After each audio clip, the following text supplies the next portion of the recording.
13. Henry Foster loomed up through the twilight of the embryo's door.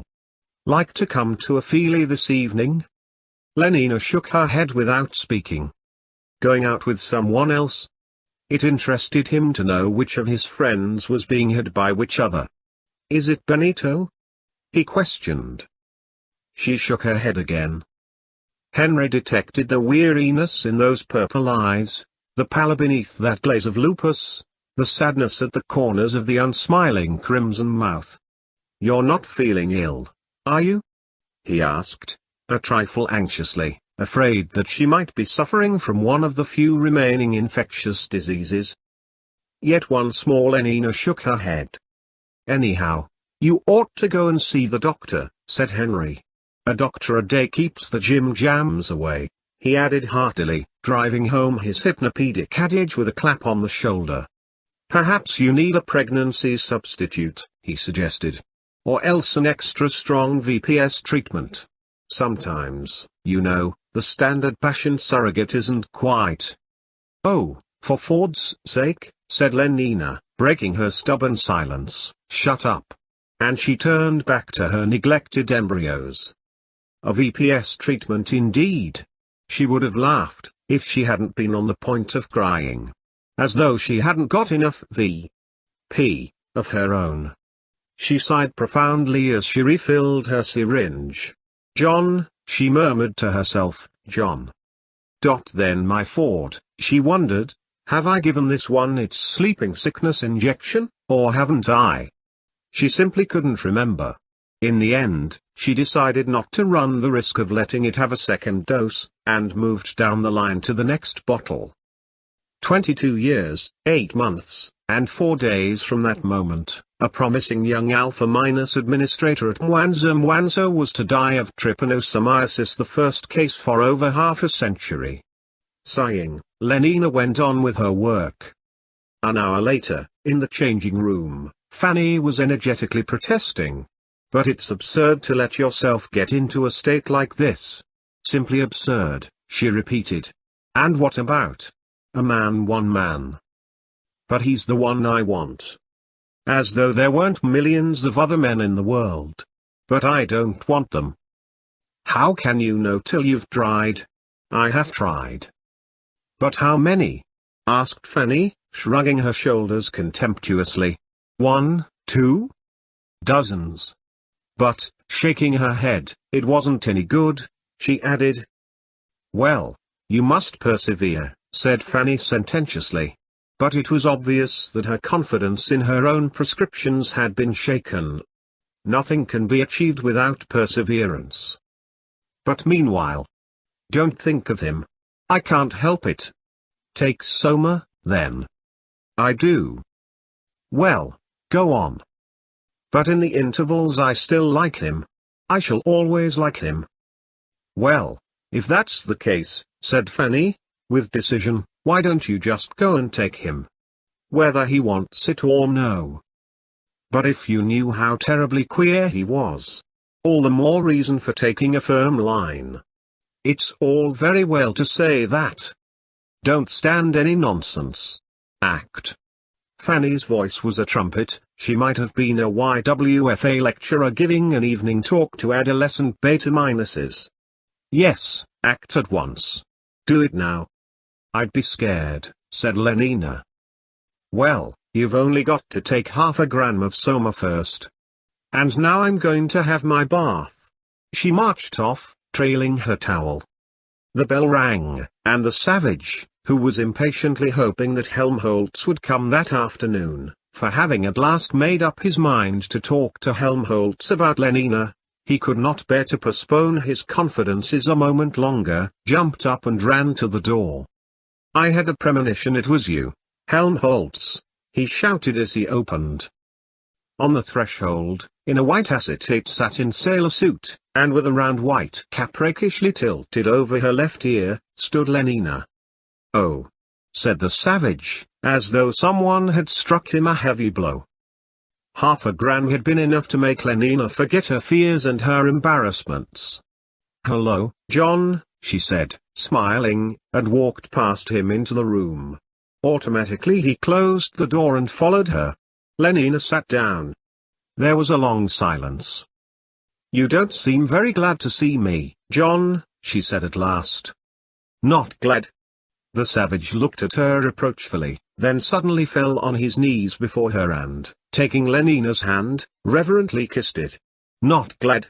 Oh, if you only knew," he whispered and, venturing to raise his eyes to her face, admired Lenina, he went on. "Indeed the top of admiration, worth what's dearest in the world." She smiled at him with a luscious tenderness. "Oh, you so perfect." She was leaning towards him with parted lips. "So perfect and so peerless are created, nearer and nearer, of every creature's best. Still nearer." The savage suddenly scrambled to his feet. "That's why," he said, speaking with averted face, "I wanted to do something first. I mean, to show I was worthy of you. Not that I could ever really be that. But at any rate to show I wasn't absolutely unworthy. I wanted to do something." "Why should you think it necessary?" Lenina began, but left the sentence unfinished. There was a note of irritation in her voice. When one has leaned forward, nearer and nearer, with parted lips only to find oneself, quite suddenly, as a clumsy oaf scrambles to his feet, leaning towards nothing at all, well, there is a reason, even with half a gram of soma circulating in one's bloodstream, a genuine reason for annoyance. At Malpais, the savage was incoherently mumbling, "You had to bring her the skin of a mountain lion, I mean, when you wanted to marry someone. Or else a wolf." "There aren't any lions in England," Lenina almost snapped. "And even if there were," the savage added, with sudden contemptuous resentment, "people would kill them out of helicopters, I suppose, with poison gas or something. I wouldn't do that, Lenina." He squared his shoulders, he ventured to look at her and was met with a stare of annoyed incomprehension. Confused, "I'll do anything," he went on, more and more incoherently. "Anything you tell me. There be some sports are painful, you know. But their labor delight in them sets off. That's what I feel. I mean, I'd sweep the floor if you wanted." "But we've got vacuum cleaners here," said Lenina in bewilderment. "It isn't necessary." "No, of course it isn't necessary. But some kinds of baseness are nobly undergone. I'd like to undergo something nobly. Don't you see? But if there are vacuum cleaners, that's not the point. And epsilon semi-morons to work them," she went on. "Well, really, why? Why? But for you. Just to show that I. And what on earth vacuum cleaners have got to do with lions? To show how much. Or lions with being glad to see me." She was getting more and more exasperated. "How much I love you, Lenina," he brought out almost desperately. An emblem of the inner tide of startled elation, the blood rushed up into Lenina's cheeks. "Do you mean it, John?" "But I hadn't meant to say so," cried the savage, clasping his hands in a kind of agony. "Not until. Listen, Lenina, in Malpais people get married." "Get what?" The irritation had begun to creep back into her voice. What was he talking about now? For always? They make a promise to live together for always? What a horrible idea. Lenina was genuinely shocked. Outliving beauties outward with a mind that cloth renew swifter than blood decays. What? It's like that in Shakespeare too. If thou cost break her virgin not before all sanctimonious ceremonies may with full and holy rite. For Ford's sake, John, talk sense. I can't understand a word you say. First it's vacuum cleaners, then it's knots. You're driving me crazy. She jumped up and, as though afraid that he might run away from her physically, as well as with his mind, caught him by the wrist. Answer me this question. Do you really like me, or don't you? There was a moment's silence, then, in a very low voice, I love you more than anything in the world, he said. Then why on earth didn't you say so? She cried, and so intense was her exasperation that she drove her sharp nails into the skin of his wrist. Instead of drivelling away about knots and vacuum cleaners and lions, and making me miserable for weeks and weeks. She released his hand and flung it angrily away from her. "If I didn't like you so much," she said, "I'd be furious with you." And suddenly her arms were round his neck. He felt her lips soft against his own. So deliciously soft, so warm and electric that inevitably he found himself thinking of the embraces in 3 weeks in a helicopter. Ooh. Ooh. The stereoscopic blonde and Anne. The more than real blackamoor. Horror, horror, horror. He fired to disengage himself, but Lenina tightened her embrace. "Why didn't you say so?" she whispered, drawing back her face to look at him. Her eyes were tenderly reproachful. The murkiest den, the most opportune place, the voice of conscience thundered poetically, "The strongest suggestion our worser genius can, shall never melt mine honor into lust. Never, never," he resolved. "You silly boy," she was saying. "I wanted you so much. And if you wanted me to, why didn't you?" "But, Lenina," he began protesting, and as she immediately entwined her arms, as she stepped away from him, he thought, for a moment, that she had taken his unspoken hint. But when she unbuckled her white patent cartridge belt and hung it carefully over the back of a chair, he began to suspect that he had been mistaken. "Lenina," he repeated apprehensively. She put her hand to her neck and gave a long vertical pull. Her white sailor's blouse was ripped to the hem, suspicion condensed into a too solid certainty. "Lenina, what are you doing?" Zip, zip. Her answer was wordless. She stepped out of her bell-bottomed trousers. Her zippy-kumniks were a pale shell pink. The Arch Community songster's golden tea dangled at her breast. For those milk paps that through the window bars bore at men's eyes. Their singing, thundering, magical words made her seem doubly dangerous, doubly alluring. Soft, soft, but how piercing. Boring and drilling into reason, tunneling through resolution. The strongest oaths are straw to the fire, either blood. Be more abstemious, or else. Zip. The rounded pinkness fell apart like a neatly divided apple. A wriggle of the arms, a lifting first of the right foot, then the left, their zippy-kumniks were lying lifeless and as though deflated on the floor. Still wearing her shoes and socks, and her rakishly tilted round white cap, she advanced towards him. "Darling. Darling. If only you'd said so before." She held out her arms. But instead of also saying "darling," and holding out his arms, the savage retreated in terror, flapping his hands at her as though he were trying to scare away some intruding and dangerous animal. 4 backwards steps, and he was brought to bay against the wall. "Sweet," said Lenina and, laying her hands on his shoulders, pressed herself against him. "Put your arms round me," she commanded. "Hug me till you drug me, honey." She too had poetry at her command, new words that sang and were spells and beat drums. "Kiss me." She closed her eyes, she let her voice sink to a sleepy murmur, "Kiss me till I'm in a coma. Hug me, honey, snugly." The savage caught her by the wrists, tore her hands from his shoulders, thrust her roughly away at arm's length. "Ow, you're hurting me, you're... oh." She was suddenly silent. Terror had made her forget the pain. Opening her eyes, she had seen his face. No, not his face. A ferocious stranger's, pale, distorted, twitching with some insane, inexplicable fury. Aghast, "But what is it, John?" she whispered. He did not answer, but only stared into her face with those mad eyes. The hands that held her wrists were trembling.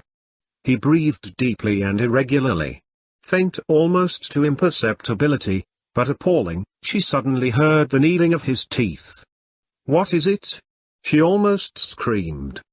And as though awakened by her cry, he caught her by the shoulders and shook her. "Whore!" he shouted. "Whore! impudent strumpet. Oh, don't, she protested in a voice made grotesquely tremulous by his shaking. Whore. Please. Damned whore. A Grammar's Beata.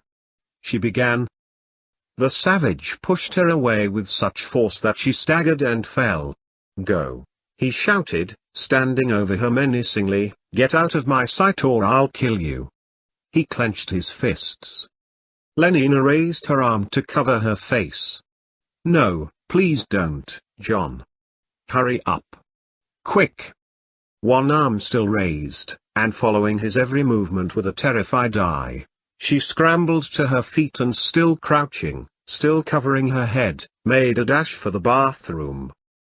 The noise of the prodigious slap by which her departure was accelerated was like a pistol shot. Ow! Lenina bounded forward. Safely locked into the bathroom, she had leisure to take stock of her injuries. Standing with her back to the mirror, she twisted her head. Looking over her left shoulder, she could see the imprint of an open hand standing out distinct and crimson on the pearly flesh. Gingerly she rubbed the wounded spot.